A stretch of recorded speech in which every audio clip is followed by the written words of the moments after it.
വിശുദ്ധ പൗലോസ് ഗലാത്യർക്ക് എഴുതിയ ലേഖനം നമ്മൾ തുടർച്ചയായിട്ട് ചിന്തിപ്പാൻ ദൈവം നമ്മളെ സഹായിച്ചു കൊണ്ടിരുന്നുവല്ലോ. അതിൻ്റെ 6-ാമത്തെ അധ്യായത്തിൻ്റെ 6 മുതൽ 10 വരെയുള്ളതാകുന്ന വേദഭാഗമാണ് ഈ ദിവസങ്ങളിൽ നമ്മുടെ ചിന്തയ്ക്ക് ആധാരമായിട്ട് നമ്മൾ തിരഞ്ഞെടുത്തിരിക്കുന്നത്. കഴിഞ്ഞ 1-2 ആഴ്ചകളായിട്ട് ആ വേദഭാഗത്ത് തന്നെ തുടരുവാനിടയായി. ദൈവം അനുവദിച്ചാൽ ചില ആഴ്ചകളിലൂടെ ഈ ഗലാത്യ ലേഖനത്തിൽ തുടരുവാനായിട്ട് താല്പര്യപ്പെടുന്നു. അതിൻ്റെ ശേഷം ദൈവം ഇപ്പോൾ തന്നെ എനിക്ക് പ്രകാശനം തന്നിരിക്കുന്നത് കൊരിന്ത്യരുടെ 1-ാം ലേഖനത്തിൽ നിന്ന് നമ്മൾ ചിന്തിപ്പാനായിട്ട് താല്പര്യപ്പെടുകയാണ്. ദൈവത്തിൻ്റെ പ്രത്യേകമാകുന്ന നിയോഗത്തിലും ദൈവാത്മാവിൻ്റെ നടത്തിപ്പിലുമാണ് ഈ പുസ്തകങ്ങൾ ഓരോന്നും തിരഞ്ഞെടുക്കുന്നത്. അങ്ങനെ നമ്മൾ ചിന്തിക്കുന്നത് നിശ്ചയമായിട്ടും നമ്മുടെ ആത്മീയ ജീവിതത്തിന് അത് അനുഗ്രഹപ്രദമാകും എന്ന് ഞാൻ മനസ്സിലാക്കുന്നു. ആകയാൽ വളരെ പ്രാർത്ഥനയോടെ ദൈവസന്നിധാനത്തിൽ നമുക്ക് തുടരാം. ആ വേദഭാഗം നമ്മൾ പല ആവർത്തി വായിച്ചിട്ടുണ്ട്. എങ്കിലും ഒരു പ്രാവശ്യം കൂടെ വേദഭാഗമല്ലേ ഒന്നുകൂടെ ഒന്ന് വായിക്കുന്നത് നന്നായിരിക്കും. ഗലാത്യ ലേഖനം 6-ാം അധ്യായം അതിൻ്റെ 6 തൊട്ട് 10 വരെയുള്ളതാകുന്ന വാക്യങ്ങൾ.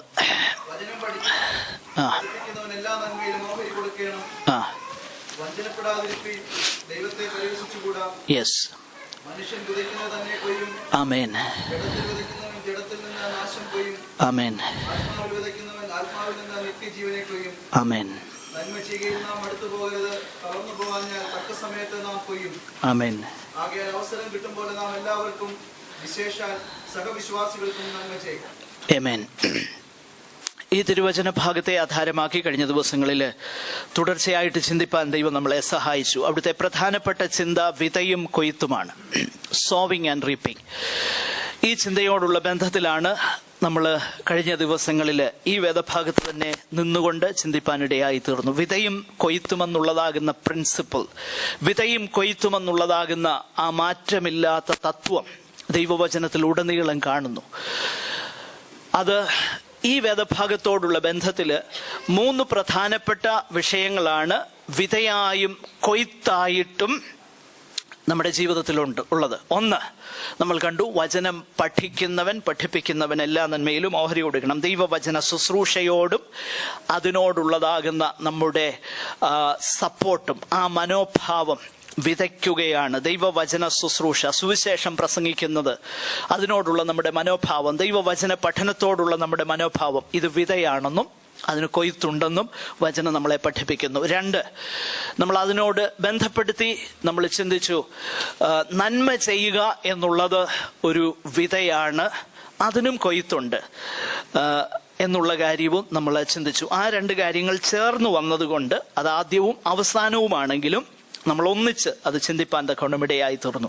ഇന്ന് നമ്മൾ ചിന്തിപ്പാനായിട്ട് പോകുന്നത് വളരെ പ്രാധാന്യമുള്ളതും വളരെ ബൃഹത്താകുന്ന വിഷയവുമാണ്. എന്നാൽ ഞാൻ പലപ്പോഴും എംഫസൈസ് ചെയ്യുന്ന വിഷയമായതുകൊണ്ട് അധികം വിശദീകരിക്കേണ്ട ആവശ്യമില്ല, പെട്ടെന്ന് നിങ്ങൾക്ക് മനസ്സിലാകും എന്ന ധാരണയിൽ ഞാൻ മുൻപോട്ട് പോകട്ടെ.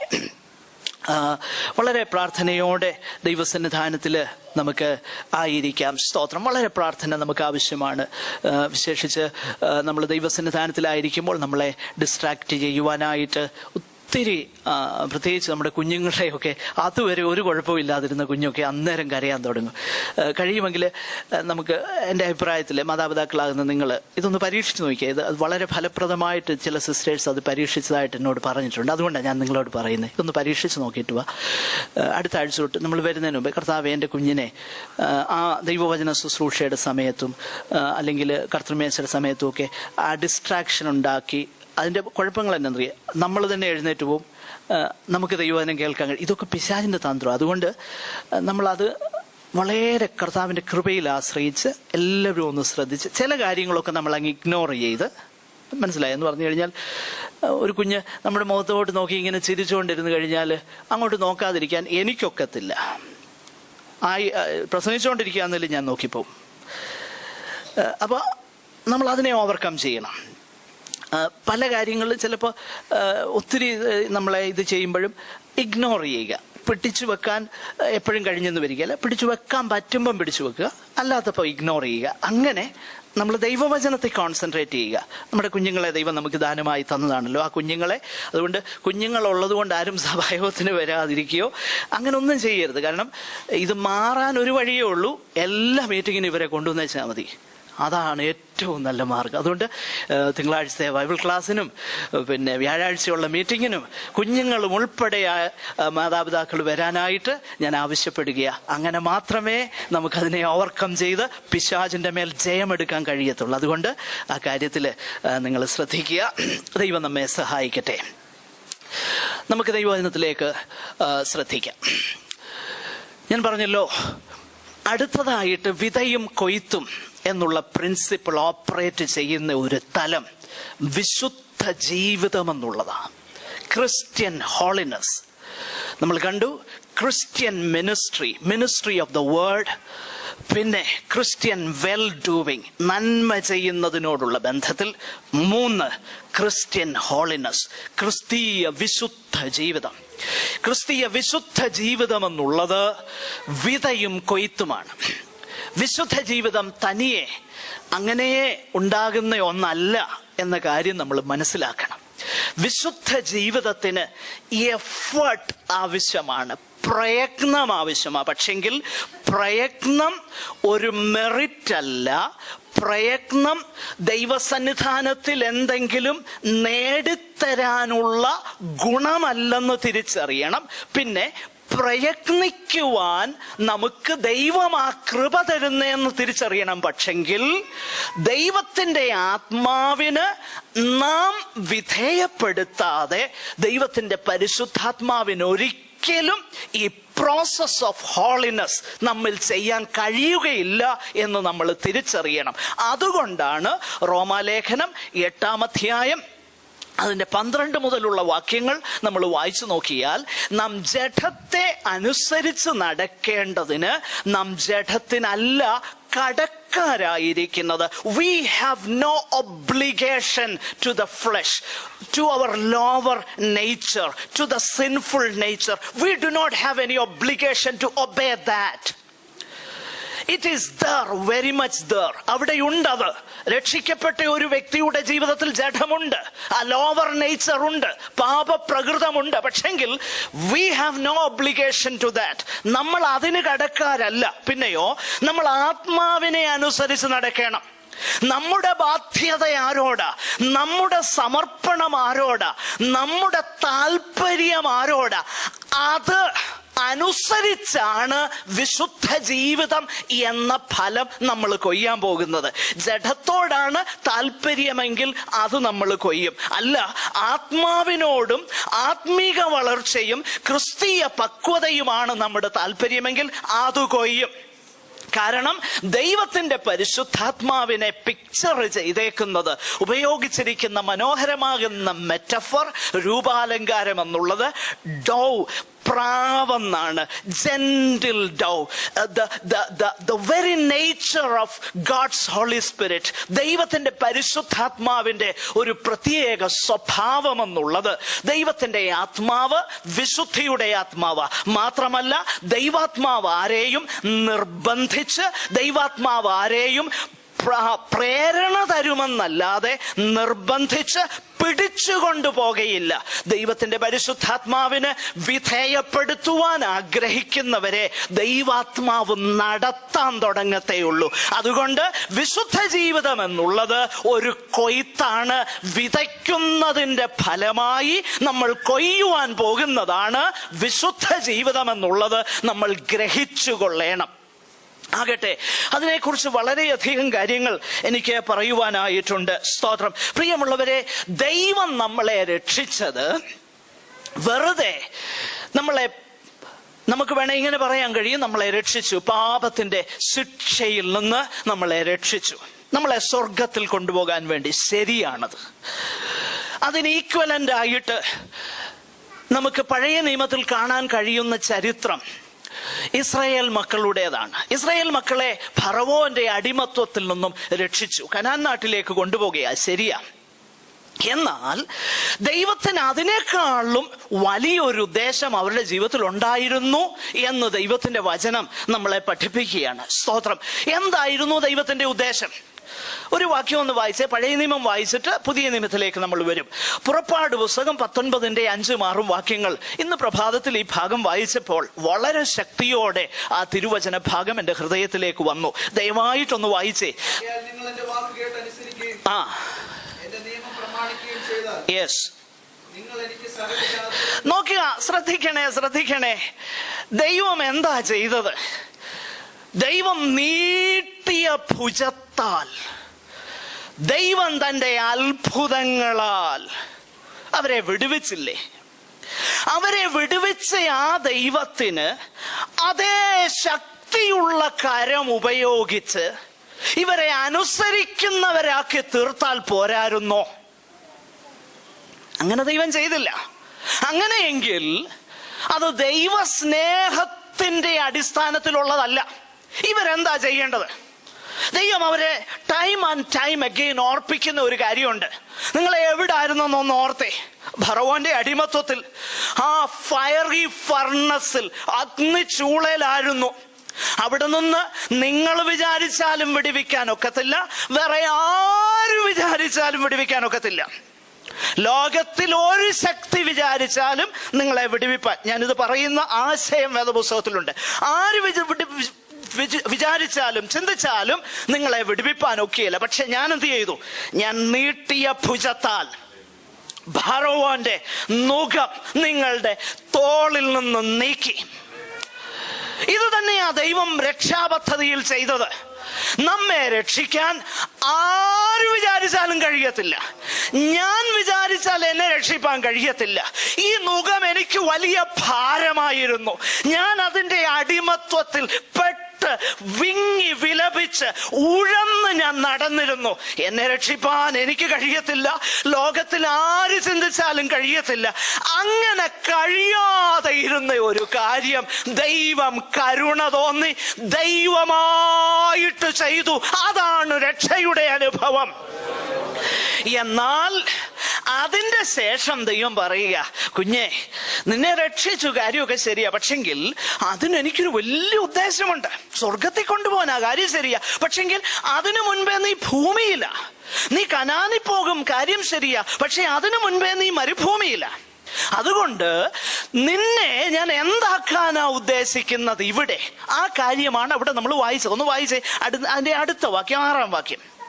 നിങ്ങൾ എനിക്ക് ഒരു പുരോഹിത രാജ്യത്വവും വിശുദ്ധ ജനവുമാകും. നോക്കുക, നിങ്ങൾ എനിക്ക് ഒരു പുരോഹിത രാജത്വവും വിശുദ്ധ ജനവുമാകും. അപ്പൊ എനിക്ക് നിങ്ങളെ കനാനിൽ കൊണ്ടുപോകുന്നതിനേക്കാളും വ്യക്തമാകുന്ന ഉദ്ദേശമുണ്ട്. നിങ്ങൾ എനിക്ക് വിശുദ്ധ രാജത്വമായിരിക്കും. നിങ്ങൾ എനിക്ക് പ്രത്യേക സമ്പത്തായിരിക്കും. ഇത് തന്നെയാ പുതിയ നിയമത്തിലുമുള്ളത്. എഫേസ്യ ലേഖനം 1:4 വളരെ വ്യക്തതയോടെ നമ്മളെ പഠിപ്പിക്കുന്നു ഈ തത്വം, ഈ ഉപദേശം. അതെന്താണ്? എഫേസ്യർ 1:4 എടുത്തൊന്ന് വായിച്ചേ പെട്ടെന്ന്. നോക്കണേ, എന്തിനാ നമ്മളെ തെരഞ്ഞെടുത്തത്? ലോകസ്ഥാപനത്തിന് മുൻപേ നമ്മളെ തെരഞ്ഞെടുത്തു, സ്വപുത്രനിൽ നമ്മളെ ദത്തെടുത്തു, അതിക്രമങ്ങളുടെ മോചനമെന്ന വീണ്ടെടുപ്പ് ക്രൂശിനാൽ സാധിപ്പിച്ചു. പക്ഷെ ഇതെല്ലാം എന്തിനാ ദൈവം ചെയ്തത്? കേവലം സ്വർഗത്തിൽ കൊണ്ടുപോകാൻ വേണ്ടിയിട്ടല്ല. പിന്നെയോ, നിങ്ങൾ വിശുദ്ധരും നിഷ്കളങ്കരുമാകേണ്ടതിന്. അപ്പോൾ ക്രിസ്തീയ ജീവിതം, ഈ ഭൂമിയിലെ ജീവിതം വിശുദ്ധ ജീവിതമാകണം എന്നുള്ളത് പുതിയ നിയമത്തിലും പഴയ നിയമത്തിലും മാറ്റമില്ലാത്ത പ്രമാണമാണ്. വിശുദ്ധ ജീവിതം.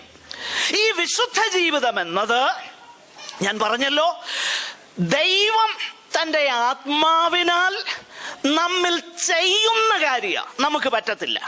പക്ഷെങ്കിൽ അത് ചെയ്യാൻ നാം നമ്മെ ഏൽപ്പിച്ചു കൊടുക്കണം.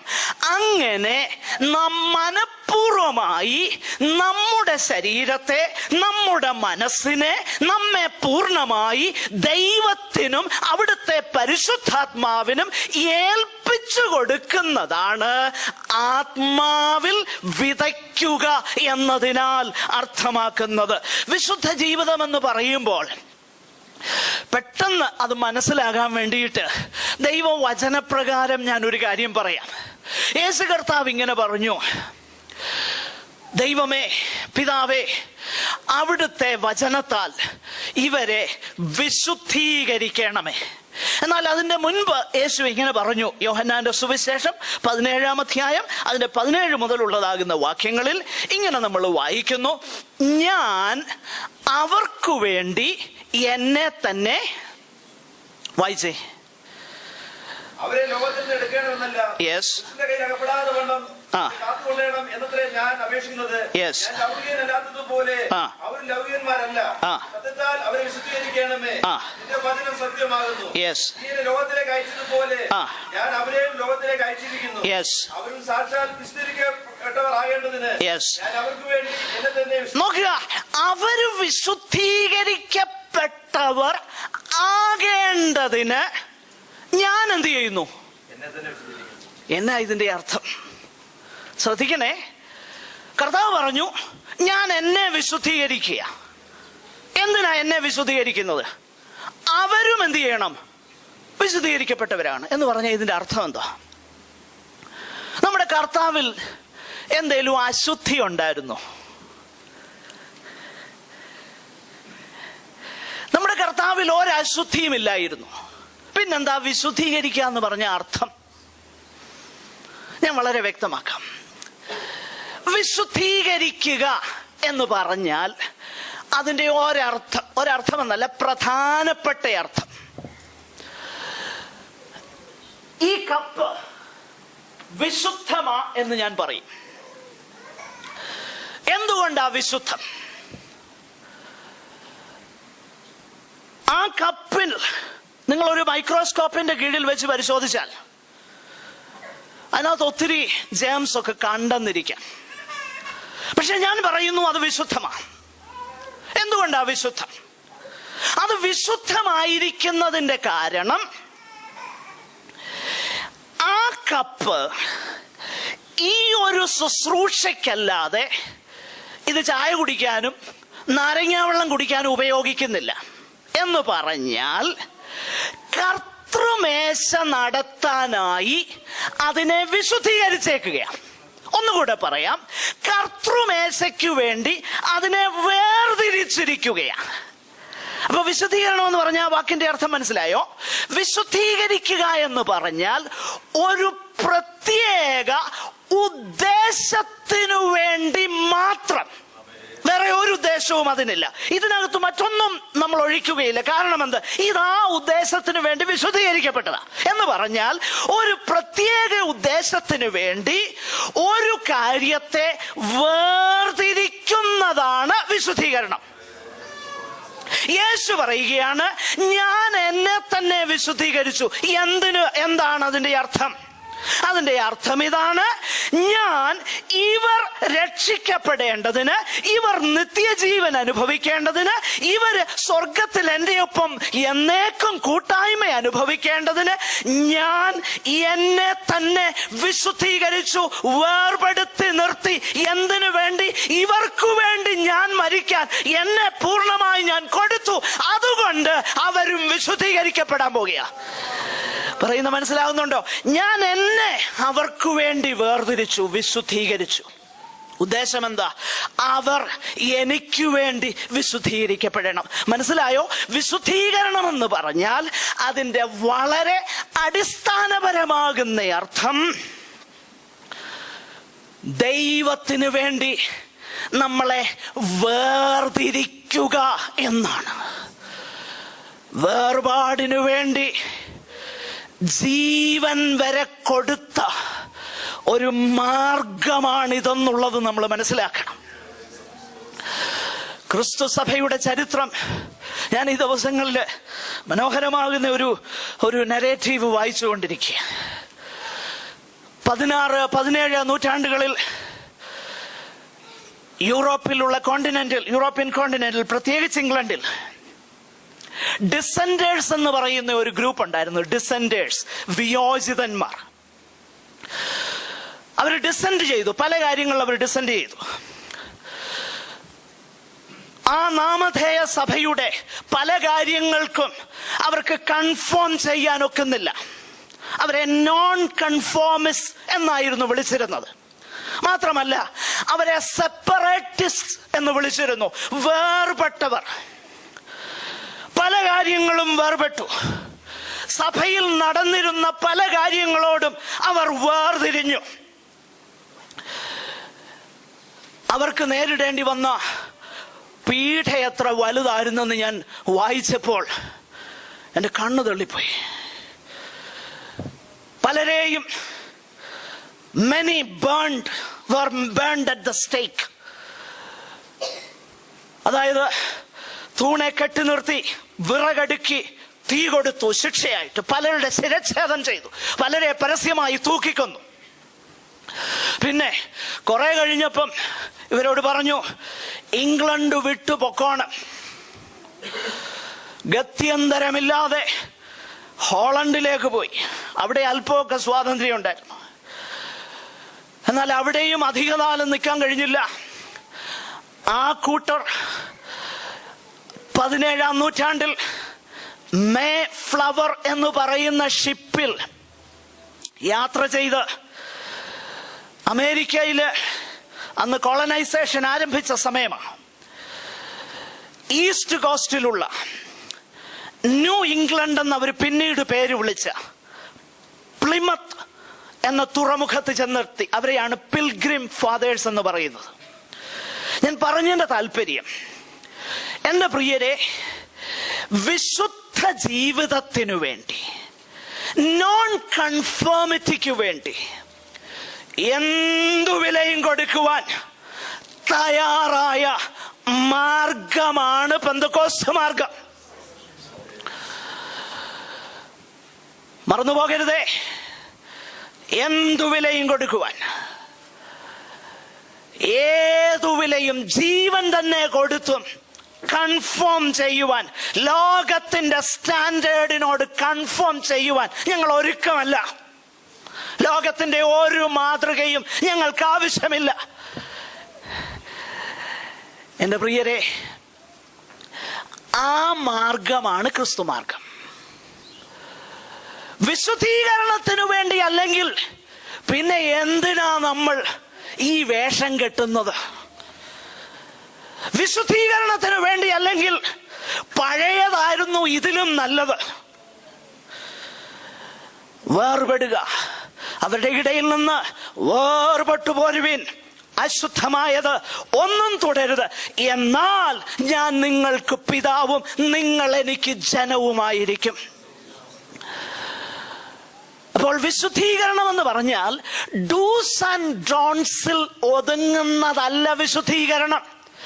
വിശുദ്ധീകരണം എന്ന് പറഞ്ഞാൽ നാം നമ്മെ തന്നെ ദൈവത്തിന് വേർതിരിക്കുന്നതാ. അങ്ങനെ വേർതിരിച്ച് കഴിയുമ്പോൾ പിന്നെ ഡൂസ് ആൻഡ് ഡോൺസിന്റെ ഒന്നും ചോദ്യമേ വരുന്നില്ല. നൈസർഗികമായിട്ട് എന്താ ദൈവത്തിന് എന്നെ ഉപയോഗിക്കാൻ പ്രയോജനമുള്ളതെന്നും എന്തെന്നെ ദൈവത്തിങ്കിൽ നിന്ന് അകറ്റുമെന്നും ഓരോ വിശുദ്ധനും തിരിച്ചറിയാൻ കഴിയും. പിന്നെ ചോദ്യങ്ങളുടെ ആവശ്യമേ ഉണ്ടാകത്തില്ല. ഞാൻ പറയുന്നത് മനസ്സിലായോ? പിന്നെ അത് കണ്ടാൽ ശരിയാണോ, ഇത് കേട്ടാൽ ശരിയാണോ, ആ സീരിയൽ കണ്ടത് നല്ലതല്ലേ, ഈ ചോദ്യങ്ങളൊന്നും വരികയില്ല. You will know whether that will draw you to God or that will take you away from God. അത് നമ്മളെ ദൈവത്തിങ്കിൽ നിന്ന് അടുപ്പിക്കുമോ അകറ്റുമോ എന്ന് അറിയാൻ കഴിയുന്ന ഒരു ജീവിതമാണ് വിശുദ്ധ ജീവിതം. കോൺസിക്രേറ്റഡ് ലൈഫ്, കോൺസിക്രേറ്റ് ചെയ്യുക. അപ്പൊ വിശുദ്ധ ജീവിതം വിതയും കൊയ്ത്തുമാണ്, മറന്നുപോകരുത്. ഈ വേദഭാഗം നമ്മൾ ശ്രദ്ധിച്ചാൽ, ഞാൻ പറഞ്ഞല്ലോ എൻ്റെ വാക്കുകളെ പെട്ടെന്ന് എനിക്ക് അവസാനിപ്പിക്കണം, ബൃഹത്താകുന്ന വിഷയമായെങ്കിലും നമ്മളൊരു കാര്യം മനസ്സിലാക്കണം. ഈ വേദഭാഗം നമ്മൾ ശ്രദ്ധിച്ച് നോക്കിക്കഴിഞ്ഞാൽ what is at stake here?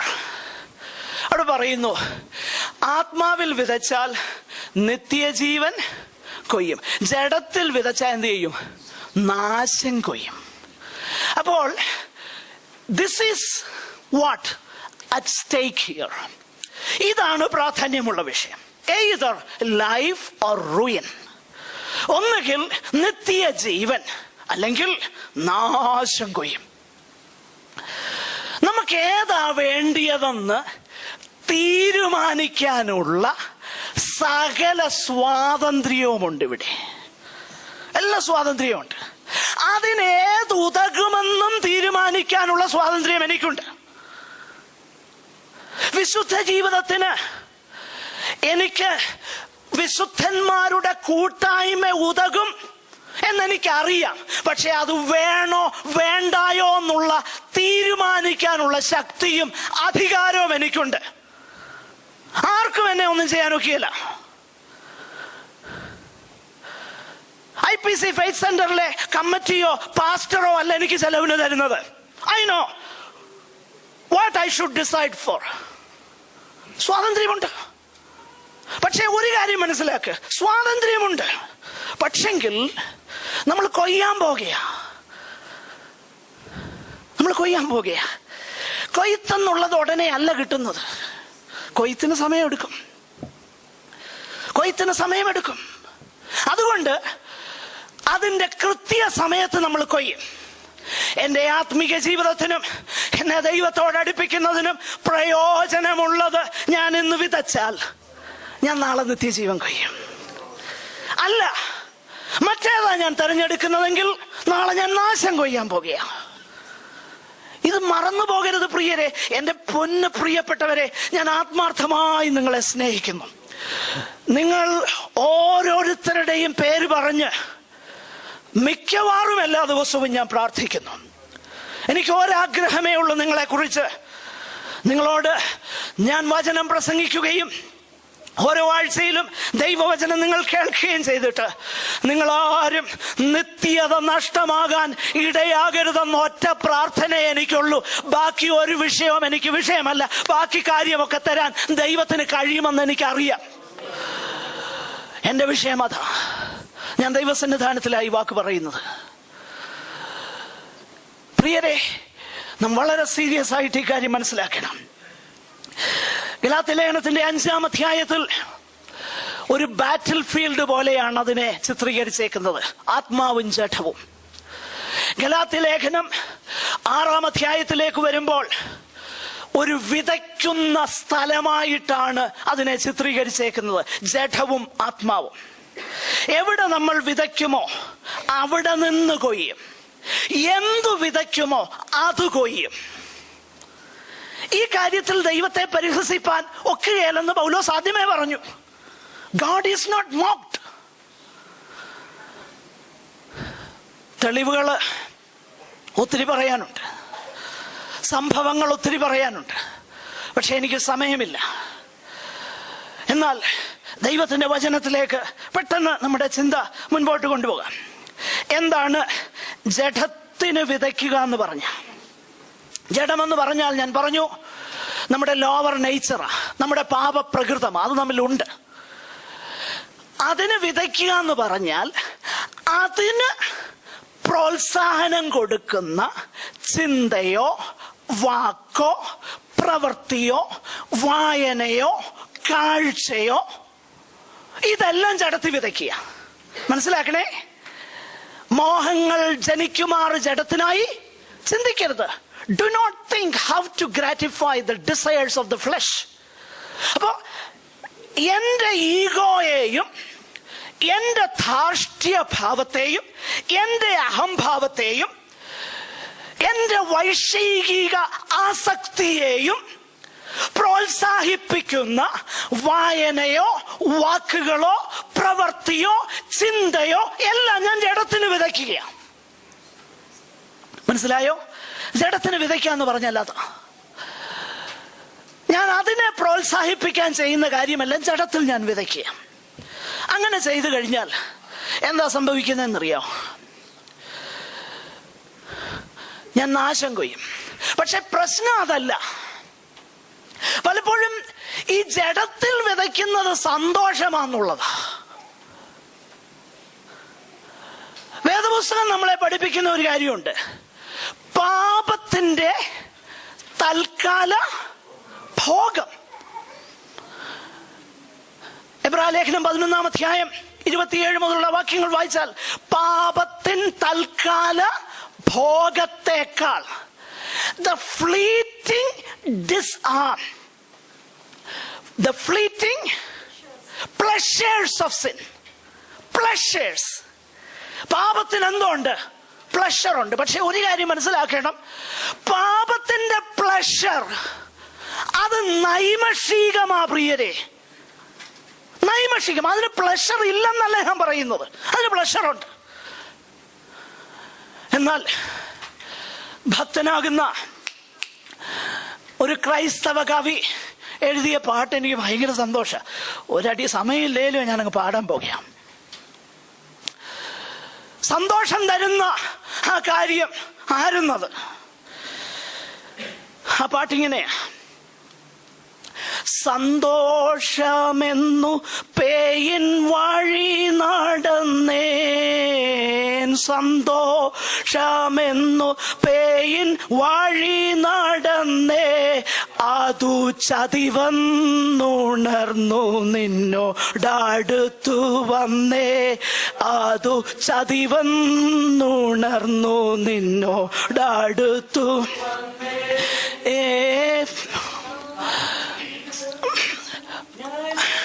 ശുപാരാ സ്വന്തം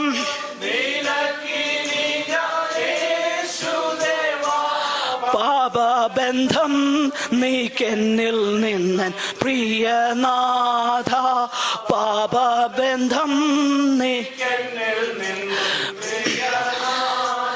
അടുത്ത വരി: ഇമ്പം പാപം തരുമെന്നഴിഞ്ഞു ചെയ്തേൻ, ഇമ്പം പാപം തരുമെന്നഴിഞ്ഞു ചെയ്തേൻ, അതു ഏറെ തുമ്പം വന്നതാൽ ഭയന്നു വന്നേൻ, അതു ഏറെ തുമ്പം തന്നതാൽ ഭയം. നോക്കിക്കേ, പാപം ഇമ്പം തരുന്നതാ, പക്ഷെ അൾട്ടിമേറ്റ്ലി എന്ത് തന്നെന്നറിയാമോ? അത് വലിയ തുമ്പം തന്നതുകൊണ്ട് ഞാൻ ഭയന്നു വന്നേൻ. പാപത്തിന്റെ ഭാരം മനസ്സിലാക്കിയവരാണോ ഇവിടെ ഇരിക്കുന്ന രക്ഷിക്കപ്പെട്ടവർ? അതോ പാപത്തിന്റെ ഭോഗം, സന്തോഷമാണോ നമുക്ക് വലുത്? ഇമ്പം തരുമെന്ന് അഴിഞ്ഞ് ഞാൻ ചെയ്തു, പക്ഷെങ്കിൽ അൾട്ടിമേറ്റ്ലി എനിക്കത് ദുഃഖമാ തന്നത്. രക്ഷിക്കപ്പെട്ട ഓരോ ദൈവവൈരനും അറിയാം, എനിക്ക് അയ്യോ അത് ദുഃഖമായിരുന്നു. പിശാചെന്നെ കൊണ്ടുപോയത് എനിക്ക് സന്തോഷമെന്നാണ് ഞാൻ ധരിച്ചത്, പക്ഷെ ഞാൻ ഇപ്പൊ മനസ്സിലാക്കുന്നു, അയ്യോ അത് ചതിവായിരുന്നല്ലോ. ചതിവ്, ചതിവ്. താൽക്കാലികമായിട്ട് സന്തോഷം തരും. അതുകൊണ്ടാണ് ഇന്ന് പലർക്കും ജഡത്തിന് വിതയ്ക്കാൻ സന്തോഷം. നേരെ മറിച്ച് ആത്മാവിന് വിതയ്ക്കുന്നത് ഇപ്പം ചിലപ്പം ഉടനെ പല സന്തോഷം തന്നില്ല, എന്നാൽ നിത്യമാകുന്ന ഉള്ളിൻ്റെ ഉള്ളിൽ അതുപോലെ സന്തോഷം തരുന്ന, അതുപോലെ സമാധാനം തരുന്ന ദൈവത്തിൻ്റെ ആത്മാവിനെ നയിക്കുമ്പോൾ എൻ്റെ ബലഹീനമാകുന്ന കാലുകൾ ആ പാതയിൽ വെച്ചാണെങ്കിലും എടുത്തു വെച്ച് ഞാൻ നടന്നു പോകുന്ന പാത എനിക്ക് പ്രയാസമാണെങ്കിലും ആ സന്തോഷമൊന്നും വേറെ തന്നെയാണ്. അത് ഇവിടെ മാത്രമല്ല, നിത്യ സന്തോഷത്തിലേക്ക് എന്നെ നയിക്കും. മനസ്സിലാക്കണേ, ആത്മാവിന് വിതയ്ക്കണം നമ്മൾ. ആത്മാവിന് വിതച്ചാൽ നാം നിത്യ ജീവനെ കൊയ്യും. ഞാൻ എൻ്റെ വാക്കുകളെ അവസാനിപ്പിക്കാനായിട്ട് താല്പര്യപ്പെടുക. എൻ്റെ സമയം തീർന്നു, എൻ്റെ വിഷയം തീർന്നില്ല. പ്രിയമുള്ളവരെ, ആത്മാവിന് വിതയ്ക്കുക എന്ന് പറഞ്ഞാൽ ആത്മാവിന് പ്രസാദകരമായത് ചിന്തിക്കുകയും ആത്മീക ജീവിതത്തിന് പ്രയോജനപ്പെടുന്നത് എന്തെന്ന് തിരിച്ചറിഞ്ഞ് ചെയ്യുകയും ആത്മീക ജീവിതത്തിന് വേണ്ടി എൻ്റെ സകലവും ഞാൻ ഉപയോഗിക്കുകയും ചെയ്യുന്നതാണ് ആത്മാവിന് വിതയ്ക്കുക. എന്നാൽ പലരും പൗലോസിന്റെ വാക്കിൽ, പൗലോസ് കൊലോസ്യ ലേഖനം 3:1 മുതൽ താഴോട്ട് വായിച്ചു നോക്കിക്കഴിഞ്ഞാൽ ഇങ്ങനെ പറയുന്നുണ്ട്: നിങ്ങൾ എവിടെയുള്ളത് ചിന്തിക്കണം, ക്രിസ്തു ഉയരത്തിലിരിക്കുന്നവരുമായത് ചിന്തിച്ചു കൊള്ളുവിൻ. എന്നാൽ ഇന്ന് പലരും അങ്ങനെയല്ല ചെയ്യുന്നത്. ഫിലിപ്പി ലേഖനം 3-ാം അധ്യായം 19-ാം വാക്യം വായിച്ചു നോക്കിക്കഴിഞ്ഞാൽ അവരുടെ ദൈവം വയറ്. ലജ്ജയായതിൽ അവർക്ക് മാനം തോന്നുന്നു. അവർ ഭൂമിയിലുള്ളത് ചിന്തിക്കുന്നു. ഇത് ജഡത്തിന് വിതയ്ക്കുക, മറ്റേത് ആത്മാവിൽ വിതയ്ക്കുക. ഏതു വേണമെന്ന് തെരഞ്ഞെടുക്കാനുള്ള സ്വാതന്ത്ര്യം നമുക്കുണ്ട്. ഇവിടെ യാതൊരു വിധമാകുന്ന ബലപ്രയോഗവുമില്ല. ആരും ആരെയും ഒന്നും ചെയ്യുവാൻ ശക്തിയുള്ളവരല്ല. അങ്ങനെ ചെയ്തതുകൊണ്ടും പ്രയോജനമില്ലല്ലോ. ഹല്ലേലൂയ. ആരുടെ മേൽ എന്തെങ്കിലും ഒരു നിയമം അടിച്ചേൽപ്പിച്ചത് കൊണ്ടും യാതൊരു പ്രയോജനവുമില്ല. ഞാനും നിങ്ങളും എന്നതിനേക്കാളും ഞാനും എൻ്റെ ദൈവവുമായിട്ടുള്ള ബന്ധമാണ്. ആത്മാവിന് വിതച്ച് നിത്യജീവനെ കൊയ്യുവാൻ ദൈവത്തിന്റെ പരിശുദ്ധാത്മാവ് നമ്മോട് ബുദ്ധി പറയുന്നത് കൊണ്ട് സകലത്തെയും നമുക്ക് വെറുക്കാം. യഹോവയുടെ ഭക്തന്മാരെ, ദോഷത്തെ വെറുപ്പീൻ. കർത്താവിനോട് നമ്മെ അകറ്റുന്ന എന്തുമേതും നമുക്ക് അകറ്റാം. അതിനായിട്ട് നമ്മുടെ ജീവിതത്തെ സമർപ്പിക്കാം. കാരണം നിത്യജീവനെ കൊയ്യുവാൻ നാം താല്പര്യപ്പെടണം. അതാണ് അതിന്റെ അന്തം. വിശുദ്ധ ജീവിതത്തിന്റെ അന്തം എന്നുള്ളത് നിത്യജീവന. പാപത്തിന്റെ താൽക്കാലിക ഭോഗം അത് സന്തോഷം തരും. എന്നാൽ അതിനെക്കുറിച്ച് അപ്പോസ്തലനായ പൗലോസ് റോമാലേഖനം 6-19 മുതലുള്ള വാക്യത്തിൽ പറയുന്നത് ഇങ്ങനെയാ: ഇപ്പോൾ നിങ്ങൾക്ക് എന്തോ ഫലമുണ്ട്, അതിനെക്കുറിച്ച് ഒന്നുമില്ല. നിങ്ങൾ അതിനെ ഓർക്കുമ്പോൾ ലജ്ജ തോന്നുന്നതല്ലാതെ എന്തേലും ഫലം പാപം കൊണ്ടുണ്ടായെന്ന് വിശുദ്ധ ജീവിതം നയിക്കുന്ന ഒരു ഭക്തന് പറയാൻ കഴിയുമോ? ഇപ്പം അത് ഓർക്കുമ്പോൾ ലജ്ജ തോന്നുന്നു. എന്നാൽ വിശുദ്ധീകരണത്തിന്റെ അന്തം നിത്യജീവനാണ്. നിത്യജീവനാ. ആകയാൽ നിത്യജീവന് വേണ്ടി നമുക്ക് നമ്മെ തന്നെ ഏൽപ്പിക്കാം. ദൈവം ഈ വചനങ്ങളാൽ നമ്മെ അനുഗ്രഹിക്കട്ടെ. സഹോദരന്മാർ